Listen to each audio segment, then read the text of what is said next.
क्या आपके साथ भी ऐसा होता है? किताब खोलकर बैठ तो गए, लेकिन दिमाग है कि 10 जगह भटक रहा है। कभी सोशल मीडिया की नोटिफिकेशन की चिंता, तो कभी भविष्य के ख्यालों में गोते लगाना। 2 घंटे बीत जाते हैं और जब आप किताब बंद करते हैं तो एहसास होता है कि आपने मुश्किल से 2 पन्ने ही पढ़े हैं, और वो भी ठीक से याद नहीं। ऐसा लगता है जैसे आपका दिमाग आपका सबसे बड़ा दुश्मन बन गया है। और वहीं क्लास का वो शांत लड़का या लड़की जो ज्यादा दिखावा भी नहीं करते, लेकिन जब रिजल्ट आता है तो सबके होश उड़ जाते हैं। वो कैसे कम समय में इतना कुछ पढ़ लेते हैं? कैसे वो घंटों तक बिना ध्यान भटकाए पढ़ पाते हैं? क्या उनके पास कोई जादुई शक्ति है? नहीं, उनके पास कोई जादू नहीं है। उनके पास हैं कुछ सिद्ध मनोवैज्ञानिक तकनीकें, कुछ स्मार्ट आदतें जो उन्होंने अपना ली हैं। वो मेहनत से ज्यादा दिमाग का सही इस्तेमाल करते हैं। लेकिन चिंता की कोई बात नहीं, क्योंकि इस कहानी में मैं आपको 3 ऐसी ही शक्तिशाली मनोवैज्ञानिक तकनीकों के बारे में बताने वाला हूं, जो आपके फोकस और कंसंट्रेशन को एक लेजर बीम की तरह तेज बना देंगी और आपकी सीखने की क्षमता को कई गुना बढ़ा देंगी। तो अगर आप अपने दिमाग की असली शक्ति को अनलॉक करने के लिए तैयार हैं, तो पूरे ध्यान से आगे पढ़िए। पहली तकनीक है पोमोडोरो तकनीक। कल्पना कीजिए कि आप एक बहुत बड़ा पहाड़ तोड़ने निकले हैं और आपके हाथ में बस एक हथौड़ा है। आप शायद शुरू करने से पहले ही हार मान लेंगे। पढ़ाई भी कुछ ऐसी ही है। जब आप सोचते हैं कि आज मुझे 8 घंटे पढ़ना है, तो आपका दिमाग इस बड़े लक्ष्य से डर जाता है और ध्यान भटकाने के बहाने ढूंढने लगता है। पोमोडोरो तकनीक इसी समस्या का समाधान है। इसे फ्रांसिस्को सिरिलो ने 1980 के दशक में खोजा था। यह बहुत सरल है। स्टेप 1, अपना सबसे जरूरी काम या टॉपिक चुनें। स्टेप 2, एक टाइमर लें और 25 मिनट का अलार्म सेट करें। स्टेप 3, अब खुद से एक वादा करें, इन 25 मिनटों में मैं सिर्फ और सिर्फ इसी काम पर ध्यान दूंगा। कोई फोन नहीं, कोई दूसरा ख्याल नहीं, सिर्फ यह टॉपिक। स्टेप 4, जैसे ही 25 मिनट का अलार्म बजे, तुरंत काम रोक दें। एक 5 मिनट का छोटा सा ब्रेक लें।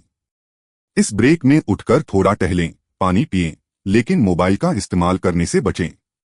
स्टेप 5, ऐसे 4 पोमोडोरो सेशन पूरे करने के बाद एक लंबा ब्रेक 15 से 30 मिनट लें। यह तकनीक जादू की तरह काम करती है, क्योंकि यह आपके दिमाग को बड़े काम से नहीं डराती।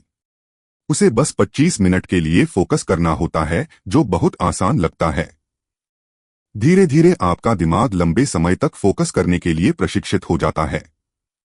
दूसरी तकनीक है फाइमन तकनीक।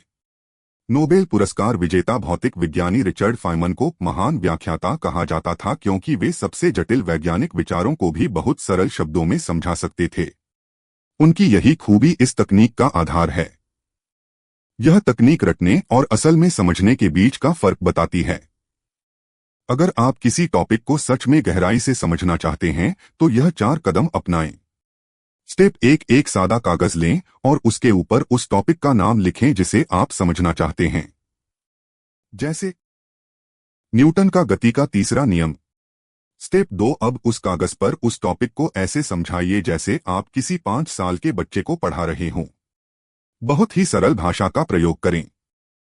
जटिल शब्दों से बचें और उदाहरणों का सहारा लें। स्टेप 3, अब अपनी लिखी हुई व्याख्या को ध्यान से पढ़ें। आपको कहां कहां अटकना पड़ा, किन जगहों पर आपको जटिल शब्दों का सहारा लेना पड़ा, उन सभी जगहों को पहचानें जहां आपका ज्ञान कमजोर है। स्टेप 4, अब अपनी किताब या नोट्स पर वापस जाएं, उन कमजोर हिस्सों को फिर से पढ़ें और समझें।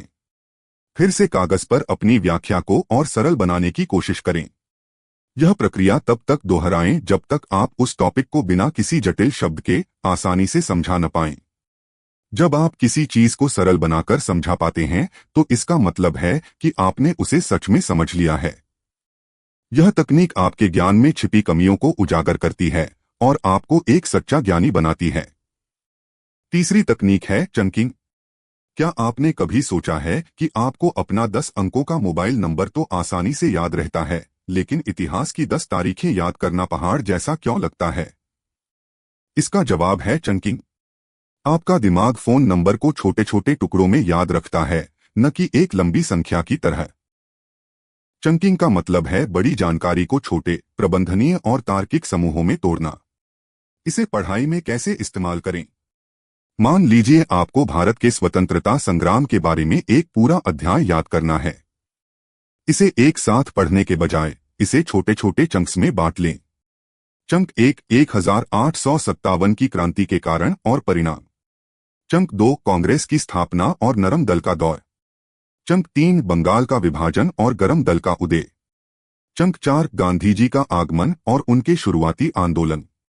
एक बार में सिर्फ एक चंक पर फोकस करें, उसे समझें और फिर अगले पर जाएं। ऐसा करने से जानकारी व्यवस्थित हो जाती है और दिमाग उसे आसानी से प्रोसेस और स्टोर कर पाता है। तो अगली बार जब आप पढ़ने बैठें तो सिर्फ घंटों तक किताब लेकर न बैठें। इन स्मार्ट तकनीकों का इस्तेमाल करें। पोमोडोरो से अपना फोकस बनाएं, फायमन तकनीक से गहरी समझ विकसित करें और चंकिंग से बड़ी जानकारी को आसानी से याद रखें। आप पाएंगे कि आप कम समय में ज्यादा और बेहतर तरीके से सीख रहे हैं। अब आपके पास भी वो रहस्य है जो आपके क्लास के टॉपर जानते हैं। ऐसे ही वीडियो के लिए चैनल को सब्सक्राइब करना ना भूलें। धन्यवाद।